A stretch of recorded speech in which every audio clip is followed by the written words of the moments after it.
Hello, welcome into another edition of Tony Talking Trash. I'm bringing in my friend Jay today to talk about the Rolling Stones, man. Rolling Stones back on tour. I think Jay's headed off to see the Rolling Stones, aren't you, Jay? When you headed up to check them out? Next month in Philadelphia. Oh, you've been to a bunch of recent ones, haven't you? I stopped going about. I think the last one I went to was Steel Wheels. I haven't been to or Voodoo Lounge. I guess I went to that one too. But Now I've been catching about every tour. I went to up in New York, and I went to Pittsburgh last time. I mean, it seems like they're always touring anymore. It's amazing. It's amazing. it's incredible how old they are, man. And they Oh my continue. God! I mean, when I saw them in 1978, they were getting the shit about being too old. And I also Yeah. remember '78 when we went. They got at the time they had the highest ticket prices known to man, $12.50.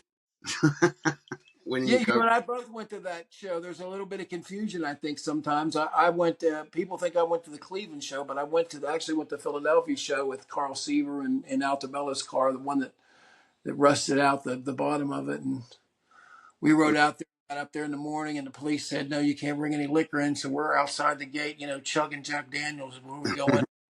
oh, Somebody, Cleveland, there was everything and anything inside that big stadium. And you know what was weird? It was like I remember thinking I would never see the Rolling Stones. I was like, it'd be impossible for me to ever get a ticket. Because there for a while, they only toured inside, and it was like by the time you heard about it, you weren't going. I remember I got that ticket. I was like, I cannot believe I'm going to see the Rolling Stones. yeah, it was a whole other level of, Yeah. talking big, how big it is. That's the biggest it gets. And then I remember being swept up in that crowd at the beginning. The only time I traveled for that was when I was at the Clash show up in University of Maryland. Man, that was just seemed like a sea that moved like miles. But yeah, it was crazy. But anyway, they made a lot of good records. You and I think, are probably a little bit different in that, and you're a little bit more forgiving in some of the more modern stuff. And I've kind of been of the ilk that I wish they would have stopped, but I guess they're still enjoying it and having fun. So I can't, especially after Charlie. Charlie loss of Charlie was a pretty big loss. But I like the new single, Angry. yeah, you like that better than I do. We should. Too bad we didn't have this thing going when Hackney Diamonds came out, or we could have had a nice point No, counterpoint. it didn't make the top 10. Top 10. Well, let's do the top 10, man. And why don't you kick us off here, man? There's a lot of good records. And I'll just tell you right now, I have 10 records. And if you're going to rate them all 1 to 5 stars, my number 10 is a 4.5. So, I mean, there's like the Rolling Stones have made so many great records and so many great throughout time that there's many that I'd recommend on top of this. And with that being said, you go ahead, brother. What's your number 10?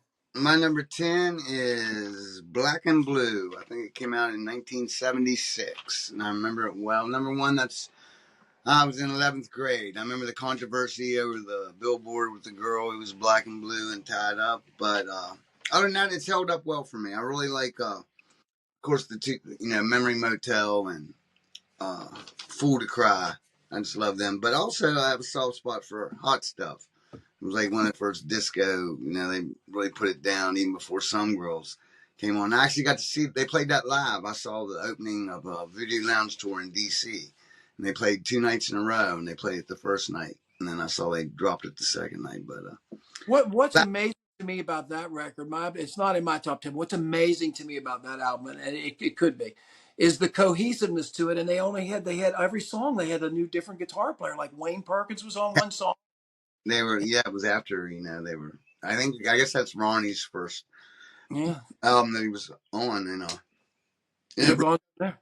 stands out. I mean, in fact, my least favorite songs on that album are the ones that were supposed to probably be the Stones song. I can't even remember now which ones they were, but there was a few like knockoffs, Crazy Mama. crazy, yeah, and like that. But then Hayden Agrita. I mean, it was just Yeah, they explored a lot of different sounds on that, and they I just did. back in the '70s, I listened to it a lot. But that's not my number 10. You're fantastic. For my number 10, I'm going to go a little bit different. I'm going to go to one of these compilations, and I realize that it's being an English thing, it's different, and just will probably make Joe scream on the other side because he thinks everything's got to be lined up and how it's intended to be, and that's fine. But this collection of songs on this record, December's Children, here's one of my motto. It's my motto, I think of it. Uh, love this record because it's got, he said, yeah, talking about you. the singer, not the song, which I love that song. Or the version of Route 66, which kind of has a nice, the way Charlie hits that socks, that ride cymbal, really kind of cool. Got to Get Away, Blue Turns to Gray. I'm moving on. To me, this is the Great. best. That was This it. is the of that, yeah, the best of that period. And I think the Verve and some of these other people had done. And Get Off My Cloud, of course, is on here. And I'm Free, which was a big hit for one of the bands in the Manchester days. But anyway, yep, that's my number 10. December's Children and Everybody, the Rolling Stones, and that is from 1965. 4.5 stars for me. Okay, I guess my number 9. It's from, I think this came out 1995. It's a live album, Stripped. I'm not sure. I think they recorded over like 2 nights in one place or something. It wasn't from a tour, but I was amazed at how like revitalized they sound. They did some old songs. The Spider and Fly is really good on that. And they also, it was the first time I ever heard them do Like a Rolling Stone. The Rolling Stones. Mm. But my number You 9. talked about that. That's a different one. I never, for some reason, I don't have that, Joe. You have to put that up here for us. I never. That's one of the ones that I miss, man. And I've heard more than one person say that was a special time, just because the set selection and the way it was kind of down like that. Unreal, and they're really tight, and it's just a really good version of the band playing that time. And Charlie's still with them. Did you see that? Was that on a tour? Actually, you saw a No, tour? like I said, I have to look it up. I think they just recorded it live on a special like 2 night.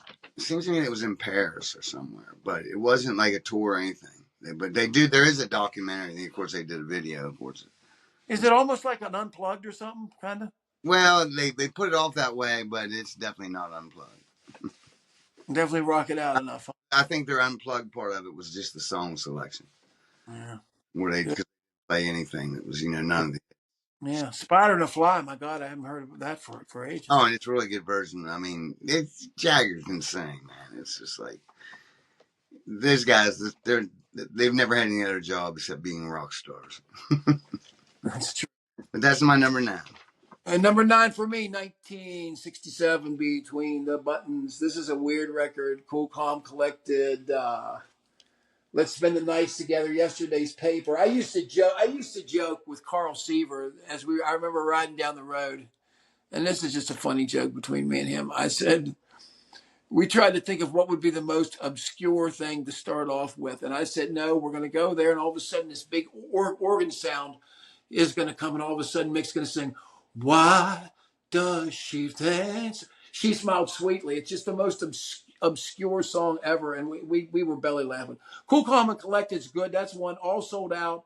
Who's Been Sleeping Here? Complicated. There's something about these songs really, other than Let's Spend the Night Together, really weren't big hits. Yesterday's Papers, I guess, was big in England. But there's something about the flow of this whole album that it's really conceptual and it really sounds good. And I love Complicated, the way it stops and starts. You ever see there was a video somewhere of Brian Wilson talking about when they took him to the studio and they were playing that, and he was just like, he kept being fooled by it. He thought the song was over because the song stops. So many times he got up and then it was done. But then he thought it was just the drugs he was taking or something. It was just funny. But anyway, yeah, Something Happened to Me Yesterday. Just great. Love it. Love it. Very kitsch. Very good. Very in the pocket. Number 9, 67, Between the Buttons. Okay, my number 8 is from 1973 and Goat's Head Soup. I remember like that weird ass insert they had of just the goat head inside the soup. It's in there. And this is when in the early 70s, I probably got all these albums all at the same time because when I was recollecting, catching up. But the main reason I like this album is it does mention West Virginia, my home state, and Dancing with Mr. D, staring down the 44 in West Virginia. But also, like on headphones, I used to love to listen to, what was it? Winter. And it isn't coming down again on there. There's slow ones just like coming down again. I mean, like at the time, I had no idea what it was about, but now Well, it fits it, doesn't it? listen to it. Captured exactly. Yes, but it gets slagged a lot, and I think these albums. It was just the time it came out in between, but Goat's Head Soup is my number 8. And my number 8, 19. I'm going back again to the collections. I was wrong when I said it was the best one of the night. Flowers is the best one. 1967. 1967 because it has "Have You Seen Your Mother, Baby?" It says "Let's Spend the Night Together," "Ruby Tuesday," "My Girl," "Backstreet Girl," "Mother's Little Helper," "Take It or Leave It," "Ride On Baby," and "Sitting on a Fence." I used to play "Sitting on a Fence" acoustic. It was a good song. Um, I just love the record. There's something about, again, it fits the same. I think they did a very good job. Whoever did the American managed the label here from London with these records of the compilations of the Stones records did a really good job of putting together that and December's Children. I love that stuff. To me, it's the backbone of the whole scene, man. And it was back when they were still a group and kind of making that transition into the modern rock era. 1967 collection, again, Flowers, 4.5. Okay, my number 7 is "It's Only Rock and Roll." Came out in 1974. And this is another one I love to listen to on headphones when I just get back. I mean, Fingerprint File, Time Waits for No One. There are these songs like, it's weird. I look back on them and I was like, I've always liked them. They're never going to play them live. You know, hear them. The Stones probably have, you can make a whole set list of songs they've never played live that a lot of people would still know and heard. It's so famous. But, and of course, "It's Only Rock and Roll," the original version. I actually much prefer this version than the one they've been playing live ever since. It's all Chuck Berry'd up. But, Mhm. and then Fingerprint File. It's just so, when headphones on, it's just this production. And again, it's not very Stones. It's almost like, Even the ballads are they good. Like, and yeah, sister on there, just yeah. one of my favorites. But that's my number 7. It's Only Rock and Roll. I love like "Till the Next Time" and "Luxury" Yeah. too. Oh yeah. Luxury, when I played that over at your guys' party, I love that. Or maybe I didn't play at that party, but I've played that song before too. That's a lot of fun. We'll have to play that when we play out again. I love that one. I'm gonna repeat you, buddy. 1973 for number 7 for me. Goat Said Soup. Kudos to exactly what you said, man. Don't forget Star Star. I know it's kind of silly for people, but can you hear the music? And of course, Silver Train, 100 years ago, coming down again. Heartbreaker, which is a big, but and there's a first song, Dancing with Mr. D. That's what you talked about. What was staring down a 44 in West Virginia. It is definitely different. It's dreamy. I think it's gotten a bad rap. I think from all the records in the 70s, it's really gotten an under. It got pushed under. Uh, we got pushed under the bar largely because the other records were so good. And if you think of the challenges that the Rolling Stones went with, they were blazing all these trails, man, to think of what they actually came up Yeah. with. Consistency is amazing. You think if it's Only Rock and Roll or Goat's Head Soup, it came out before, and then how do you follow up Sticky Fingers, Exile, Main Street, and all that? But so that's why I agree with you. It was the time they came out and they were releasing the album every year.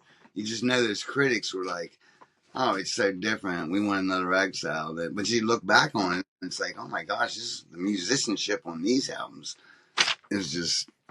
How they, amazing. Okay, Ready for 6? I guess I'm on my number 5. You're No, number 6. You're number 6. number 6. Number 6, I'm going with 1968's "Beggar's Banquet." Trifold, There gatefold album. Yep, and I always liked it. Wasn't that the one that had the alternative cover that was the urinal? it is. It's the inside. Which I don't know. he In here, this is the one with boggles the. the mind that by that point, this Yeah, I don't have the alternative one here. I could have brought it, but it's got the inside Baca, Baca sitting when on I think they actually had that dinner and had a big photo shoot for the album. Brian was not very well at that time. He was towards the end. Yeah, but you got "Sympathy for the Devil" and the hits on that, but also it was almost like a country flat album. I liked how it was like just really Keith picking and just Mick singing. I mean, just that whole vibe was awesome. No expectations and just it was just these songs they wrote and they're picking. It was almost a folky feeling in a way. But that's Yeah, Factory Girl, man, Parachute Woman. I mean, songs with all those. I actually had, I did Prodigal Son. I played it. Prodigal Son. You have to like tune your guitar a funny way. Weird to play, but I love it. The down, down, bam, bam, down, down, down. It's fun to play. Street Fight Man, of course. Stray Cat Blues, Salt yeah. Man.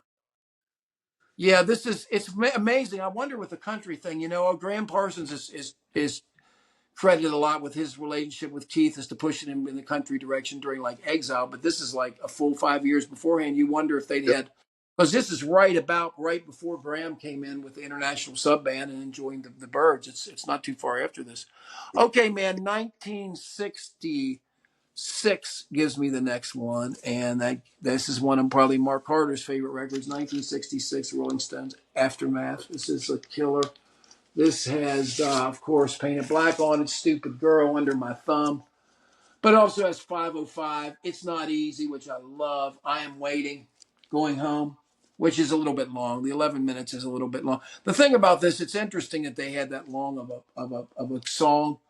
But the truth of it is nothing really happens in it. And that's why it would be higher if it was that. But Lady Jane, Stupid Girl, Painted Black, Don't You Bother Me, Flight 505. This is really the first fully confident. They wrote all the songs, and it really seemed like, hey, we got all the songs together. This is what we're going to do, and they're really moving into the modern age. This is totally a transitionary record. With Painted Black, it's just insert and leave it to Brian, to exotic touches in there, and just enough, and him playing the harp and high and dry, and it's just a great record, man. I love Aftermath, and I look at my long playing Red London copy here.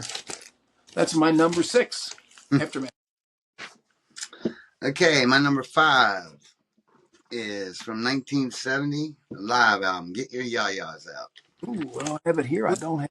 I This didn't bring cover is one of the best. You got old it. Charles Is on the front, but this was shit.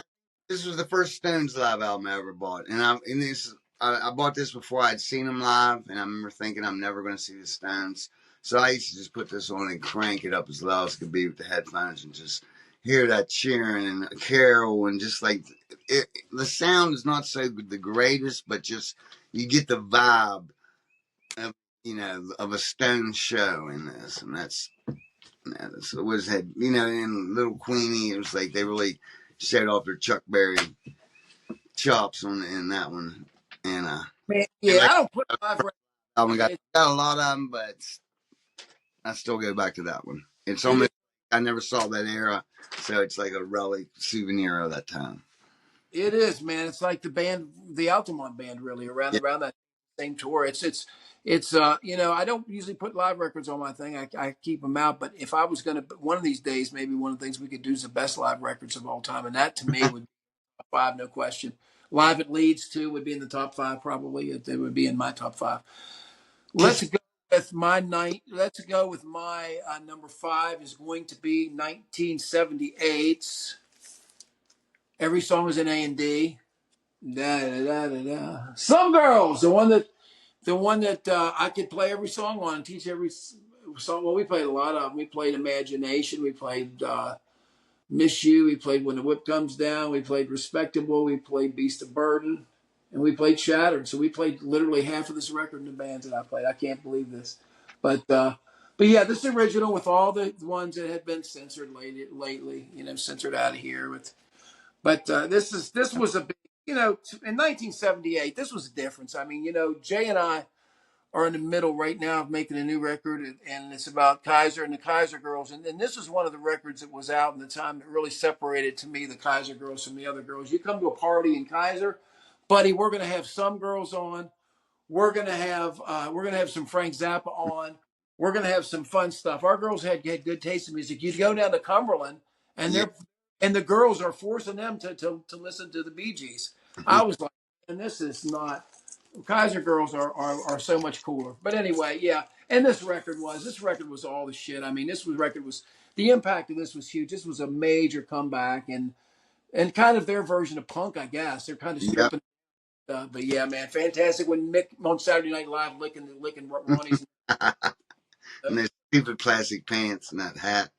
Unbelievable, He man. could, And remember the bubble. Remember what was that other one? The bubble. That was its only rock and roll. That big one when the yeah. bubbles got roll and they couldn't. They almost drowned in the bubbles. That's funny. Okay, that was my number 5, man. The Some way, girls. the way it hits out, my number 4 is 1978 Some Girls too, and I have versions of all the real ladies before they psyched it. But yeah, that was the summer of '78. That was the shit, and that was also the summer I saw them. I saw that tour, and it was like I was sort of like now looking back on it, I think it's one of the best versions of the rock and roll band of the Stones I saw when they were still a band and rocking and playing. But at the time, I was like, oh man, I would have liked a few more bells and whistles. Where's the inflatable dick? Where's this? Where's that? We just got the wham bam. We're coming out and playing for.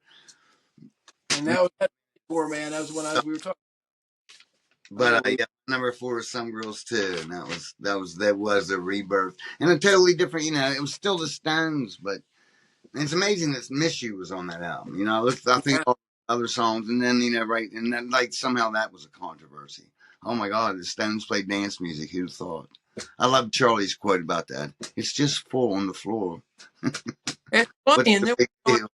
we got to Zanesville the year later with Todd, and he Yeah. did the encore, and all of a sudden he's doing this disco song, Rock Love. We're like, what the hell is disappointed, man? But at the same time, you know, it's a different thing. But yeah, man. See, That's that one. was your number four. You're saying that's your number four. Yep. I Well, first. now I'm going to get into controversy because some of these people are going to say this is number one, but I can't do that because I like them all. It's not that I don't like them all, but I'm going to put Exile on Main Street at number four. But well, I love Exile on Main Street as much as anybody. I mean, the entire breadth of the project, the whole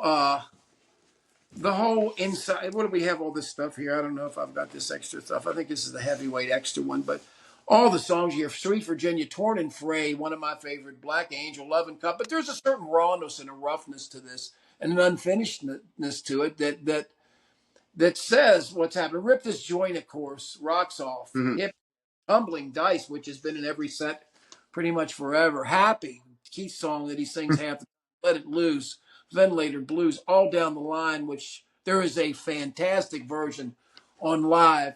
Charlie Watts playing drums on that live, all down the line. And I mean, it's just a focus on him. And I mean, he is ripping it up. It's just fun to watch him play. And then, of course, Soul Survivor. That is one of the best drum fills at the end when he comes back in and wax there right before it's going to be the death of me, man. I love it. I love this record. It could be number one for me, sure.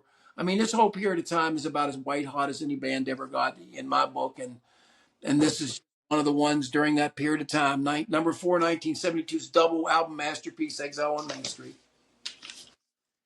Okay, my number three is 1964. Let It Bleed. 1969, buddy. 69. 1969, brother. Can't read Thank my you. words, of course. That'd be and one of the things I like most about this album is country honk. I don't know why. The horn, everything to me, that's just perfect. And it's basically just a reworking, honky tonk woman. But you got country honk, and then give me, shelter. It's like one of the albums, my catch up albums. But like normally when you would go catch up albums, like okay, I'm buying this because I just by age and the Stones have been around. This is one of the catch-up albums, and when I put it on, it's like, oh no, this is going to be played with the current albums I'm listening to now, and I still do. I was just playing this last night out on the back porch. But that's my number three. Let It Bleed. Let It Bleed. Boy, we're into the great ones now, and I'm Yeah, thinking. they're all going to be the same. I was In just the thinking. same time period, number three, you know where I'm going. The record that destroyed 1,000 record covers in your record collection, 1971's masterpiece. That's why I've got some cardboard in front of it here. 1971, Sticky Fingers. One with a zipper, one without. I have one to protect us. Notice that Joey. This is Joey Delgado picture from Andy Warhol's Big Dick standing on the side of his pants, but. He was the guy that did that did those some of the videos with him. Here's the inside picture of him, so you can get a better shot of it. You guys, but anyway, and then Keith mocking boobs there in the middle of the deal, having fun, and they're all laughing behind. What a record, man! I sometimes I think this is the best one, man. I mean, it's really hard for me not to think this. I mean, you start off with Brown Sugar, Sway. Can't you hear me talking? I'm not. It's just you got to move. Wild horses. I'm not even talking about wild horses. Bitch. I got the blues. Sister Morphine. Dead Flowers. And to me, Dead Flowers. Of course, we played Dead Your Party. It's a great song to play. But Moonlight Miles. I've always loved to play that song. I think that song's got one of the best. It just so captures the feeling of being winding your way home and it's snowing and that there's the snow's piled up on the road and you're trying to get back and you can hear the echo of on the road, like the way the snow deadens the sound as you're driving through the woods and the trees. It's just, man, they nailed it. And I don't know what was going. They sound completely. Mick, you can actually hear the coke dripping from his nose and stuff. But man, what a great record. I mean, this is back in the day when this was it. This was it. That tongue, my dad hated it. My dad actually broke records with it because he thought my dad, bless his soul. I mean, he was a music guy, but he really thought that meant if you like that, he thought that meant that you were gay. So my dad thought that being that meant I The sucked. best. Whether I sucked Nick. doesn't really matter to him, but it was just mind blowing to see the difference in the generation. He did that with Alice Cooper too. He threw away one of my Alice Cooper songs singles when I was young, and I didn't know where it was. It just I came home, it was gone. The Honky Tonk Women. I had the Honky Tonk Women 45, and they were dressed up in women's clothes. Dude, that's worth a shitload of money now. I would have been worth a lot of money. He threw that out. So, but my dad most of the time had his shit together. I'm not Yeah. putting my dad down. My God, he turned me on to rivers and rivers of music. But he did not like the Stones. He liked the Beatles, and he liked Charlie Watts, big man. You liked the way Charlie played, but I got him that record. He liked it, but he did not. I kept trying, man, but he just couldn't. He's one down with the R&B sound, man. Danny Whitmore, Beatles, man. I was getting him. I'd always sway him over to the Stones side. He still liked the Stones, but Tony, they were like a distant second to the Beatles as far as he was concerned. And the Beatles were starting. man, we did that the whole time we were in tennis. Tony was something else, man. Yeah. He turned me on to so much stuff, but I learned so much about the Beatles from him. I mean, I didn't know, but I love them both. Go ahead, man. Let's give the final two. Let's get it over with. I just say I had Exile in here. What can you say? 1972. It's double album. You put it on, it's like I used to listen to on the headphones, and I'd get lost in it. I wouldn't know what side I was on when I was listening to, but like my favorite song by Sweet Virginia, Shine a Light. You know, Casino Boogie, Skydiver. you have the gospel flavored songs and thing, and just the whole thing, loose and dirty, and Rules, you man. know, rock and roll, Charlie. That's my Man. number two. And I'll go ahead and say my number one was Sticky Fingers. There's no sense in going through it. Like Hey, I'm like you. It's interchangeable. Sticky Fingers, Exile, and that. But and my favorite on Sticky Fingers, without a doubt, is Can't You Hear Me Knocking. That the no, break on that song, well, that could be our shows. I can remember like it being afternoon in Morgantown, and we would literally, I'd say, we'd be sitting around drinking beers and things. They put that put Can't Hear Me Knocking on just so we could all get glasses. You'd get our juice get glasses, on during the and Bobby just Keith so we could all bang along to that. And Bobby playing the someone, song. oh man, the member Bobby Keys, God rest his soul. Right. Well, you know what mine are, man. We're going with my last two too. The only two I got left. Number two, Beggar's Banquet, which we Yeah, already talked about here, with a nice country raw guitar sound of it. I love this. I love the songs on this. Like I like Dear Doctor. I love Jigsaw Puzzle, Stray Cat Blues, of course, Factory Girl, Salt of the Earth.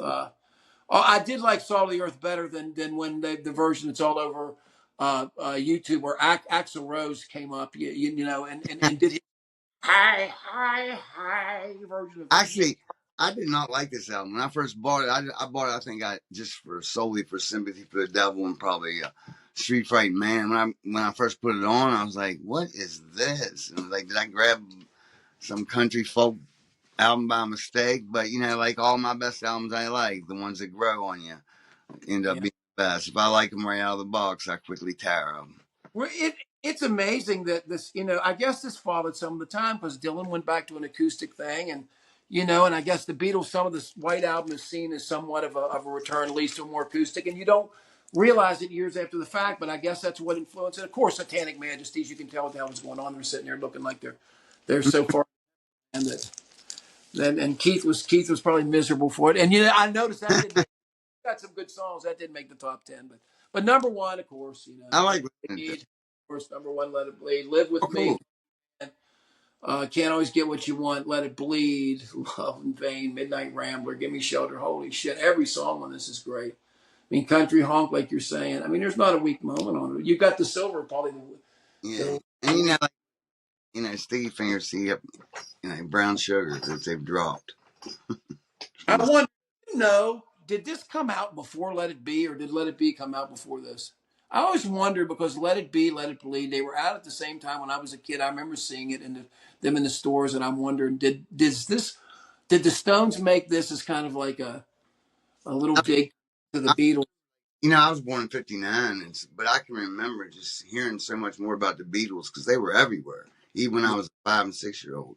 I remember when our babysitter took Jeff Rhodes and I down to the Liberty Theater to see Hard Day's Night, and it was filled with nothing but teenage girls screaming, and it just like blew my mind as a little 6 year old. Like, You holy told me that the crap. other thing. I never see. You told me that before. I never even knew that was possible here. I never talked to anybody that had seen that had that kind of experience of the Beatles. Wow, that's something else. So I guess your babysitter was a fan then. Well, it was That's, Jeff Rhodes' sister. She oh, babysat.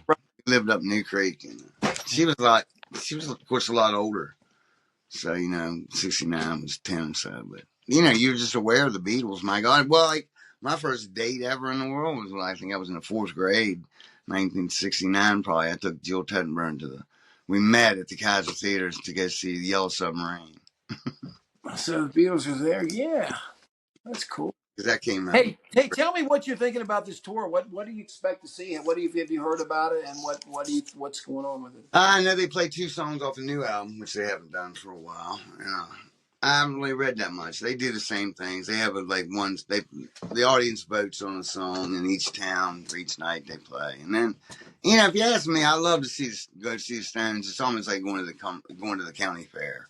I go, I know I'm going to run into like-minded people. It's going to be fun. I can finally afford it. And I'm not jumping in the car and driving home at 3 o'clock in the morning, worrying about the cops pulling me over. So, but as far as the show, I could definitely do with retiring some of them war horses. But then I think that now, but shit, you put me in that stadium, a couple beers in me, and that's Mick and Keith up there and start me up. It doesn't matter what they're playing. I'm dancing around, buddy. And Mick's Nice. he's just amazing. I mean, like, It is. I'll give you that. he's just He's amazing. got the energy. It's unbelievable. I can't believe the way he keeps going, how fast he can move. He's got to be in great shape. I mean, in contrast, you look at Neil's band, '80s, and they're like they're Oh, yeah. I mean, like the Stones. walking him off the stage with a walker and shit. Almost. Yeah. And everyone else in the Stones, I mean, they're so tight. The band's just Oh yeah. videos about it. Ronnie since he's sobered up, I noticed the last few tours, he's definitely tighter than he used to be. But, I I mean, never. To me, stage. I And about that last detour with his wife because I was in when I was. Believe it or not, I'll tell you a story. When I was in DC, and then we'll get off here in a minute. I don't need too long. I got to go. But when I was lived in DC, they had a art gallery thing in Georgetown. He was part of it, and Fluffy was a real big fan. He was my assistant manager who worked there, and he went up there and got to hang with him and Joe the whole time, and they were up there for a long time, and I was actually there with them in a kind of a little private room for a while and talking. He was really nice and talking about things. I was just so stunned with the way their relationship, how I had observed it. But this was many years before, even before Steel Wheels. I think it's sometime have you in ever read Bill German's book, the guy who huh? No, Stones? I didn't read anything about him breaking up with his wife. I just don't get. I don't understand it. No, but But I what mean, German, he did the Stones newsletter back in the '78. I may have read one of It's his one things. of the But best books about the Stones I've ever it, read. He hung out with Keith. He grew up in New York, and he just started following around doing the newsletter. And I mean, he became the official. They like hired him, and then in typical Mick, he gets in between him and Mick. It's a really good book. I'll have to give it to you. wow, I have to check it out. I have to find Actually, out. I ordered it on. You can order it online. He autographed a copy for me, and then I also got all the back copies of the Stones newsletter that he used to put out. Oh my God, when Box was this back. release? Stuff released you're talking about? He put it out. It's been a while. He put it out. He's got a website. I'll hook you up. But it's Bill German, and he did like the Stones fan club and all in the '70s. But it's a really good book. I mean, he's just for that one little period. He hangs out with what was the guy Keith's friend? that got him his pharmaceuticals. Oh yeah, the guy All the Sam. green guy that, Yeah, yeah. what was his name? Freddie Sisler. That's Ready, right. Freddie. Yeah. Oh, we're getting off track.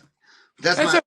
And anyway, yeah, yeah, Jay, we'll have you back after this to tell us a little bit about the Stones concert and get into the. We got some more lists we got to go down here. You got Neil Young and a couple other ones here. So wow. okay, bro. Neil's got a catalog. Yeah, sure. He's got a hell of a catalog, and that it's a lot more varied. I think He records every fart. that's true. Every time there's a full moon, know that there's the tapes are rolling up there in the canyon or whatever. All right, guys. Well, thanks a lot for coming in and checking it out. It's been fun always hanging out with Jay here. We're busy working on the record and doing stuff at the same time. So we'll catch you guys next time. And thanks for watching. Remember to leave your comments below. Tell us what you think about the Stones. You know, everybody's pretty much lands on the same period, but every once in a while you get somebody who throws a monkey wrench in it, and it's interesting. Although they've made a lot of good records. So we'll catch you guys. Thanks, Jay. We'll see you next time. See ya.